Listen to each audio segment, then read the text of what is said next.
നല്ല എളുപ്പത്തിലൊരു മീൻകറിയുടെ റെസിപ്പി പറഞ്ഞു തരട്ടെ. അതും ചാളയാണെങ്കിൽ പൊളിക്കുമല്ലേ. ചപ്പാത്തി, ഇടിയപ്പം, പുട്ട് ഇതിൻ്റെ കൂടെയൊക്കെ കിടിലനായിരിക്കെ. നമുക്ക് റെസിപ്പി നോക്കാം.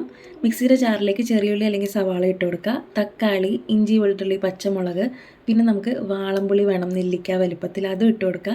തേങ്ങ ചിരകിയതും ആവശ്യത്തിന് വെള്ളം ഒഴിച്ചിട്ട് നല്ല മഷി പോലെ അങ്ങോട്ട് അരച്ചെടുത്തുള്ളൂ കേട്ടോ. ഇനി നമുക്ക് ഒരു ചട്ടി വയ്ക്കാം. അതിലേക്ക് ആവശ്യത്തിന് വെളിച്ചെണ്ണ ഒഴിച്ചിട്ട് മഞ്ഞൾപ്പൊടിയും മുളക് പൊടിയും ഇട്ട് കൊടുക്കുക. ഇതൊക്കെ നിങ്ങളുടെ എരിവിനനുസരിച്ച് ചേർക്കാം കേട്ടോ. ഇനി ഇതിൻ്റെ പച്ചമണം മാറുന്നവരൊന്ന് മിക്സ് ചെയ്ത് കൊടുത്തതിന് ശേഷം നമുക്ക് അരച്ച് വെച്ചിട്ടുള്ള അരപ്പ് ഒഴിച്ച് കൊടുക്കാം.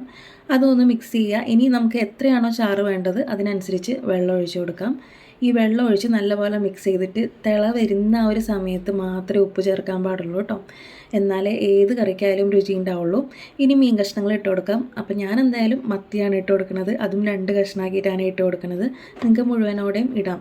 ഇനി നമുക്ക് കറിവേപ്പിലയും തൂവിയിട്ട് നല്ലപോലെ മീനൊന്ന് വെന്ത് അരപ്പൊക്കെ യോജിച്ച് തരട്ടെ. അപ്പോൾ ഈ ഒരു കറി നിങ്ങൾ ഒരിക്കലും മിസ് ചെയ്യരുത്. അത്ര കിടിലനാണ് കേട്ടോ. അപ്പോൾ എല്ലാവരും ട്രൈ ചെയ്തിട്ട് ഫീഡ്ബാക്ക്സ് അറിയിക്കുക. നമുക്ക് അടുത്ത വീഡിയോയിൽ കാണാം.